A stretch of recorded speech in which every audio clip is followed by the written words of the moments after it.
C'est toujours une réaction un petit peu à chaud parce que les conséquences sont dramatiques. C'est un peu comme un crash aérien, si vous voulez. C'est assez rare, mais quand ça arrive, les conséquences sont dramatiques et on a envie tout de suite de trouver une solution. Je pense que la bonne réaction serait déjà de rechercher les causes de toute la chaîne qui a pu mener à ce genre d'incident. L'annonce de faire des escortes sur toutes les permissions de sortie me semble absolument pas réalisable en l'état des effectifs, puisqu'il faut savoir que depuis 2 ans, les transfèrements ne sont plus assurés par les services de gendarmerie ou de police, mais par les services de la pénitentiaire. Ce qui veut dire clairement qu'aujourd'hui, faire toute permission de sortie avec une escorte n'est absolument pas possible parce que même les autorisations spéciales avec escorte ne sont pas assumées car il y a des problèmes de personnel. Le budget de la justice vient d'être voté. Si on voulait aller dans ce sens, ce serait pour dans 2 ans. Donc ce n'est pas une annonce qui peut être réalisable actuellement. Pour qu'on comprenne bien, comment sont décidées les permissions de sortie? Est-ce qu'il y a des critères très précis selon la dangerosité des détenus? Non, il y a des critères très précis selon les délais, c'est-à-dire selon les peines exécutées. Déjà, pour commencer. Il faut avoir fait, pour certains, exécuter déjà la moitié de sa peine. Enfin bon, je ne vais pas rentrer parce que c'est assez technique dans le détail, mais il y a des critères très précis.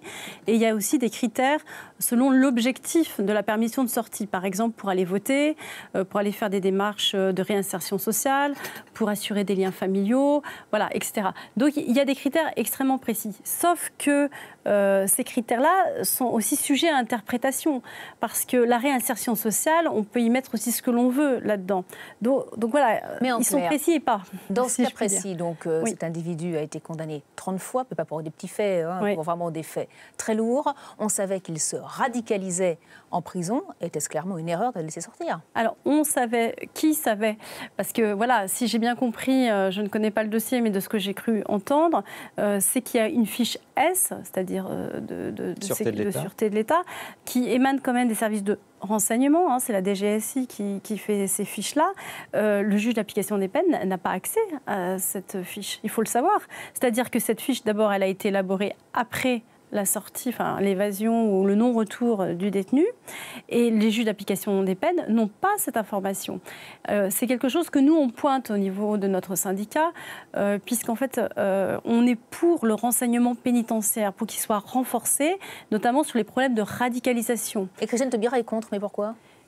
Quels sont ses arguments? Je crois que ce qui vient d'arriver aujourd'hui démontre qu'elle est, pour le coup, sur ce sujet-là, à contresens de la réalité et des nouvelles menaces.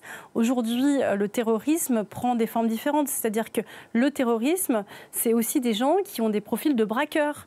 Ce n'est pas que des terroristes d'un côté ou des braqueurs de l'autre. Et d'ailleurs, le profil de la personne dont on parle aujourd'hui le démontre. Donc le renseignement pénitentiaire est une clé extrêmement importante pour travailler intelligemment avec des éléments rationnels. Nous, la dangerosité, on n'a pas de possibilité de l'évaluer outre que ce que les services de probation nous donnent. Voilà, donc c'est très important de faire du renseignement pénitentiaire.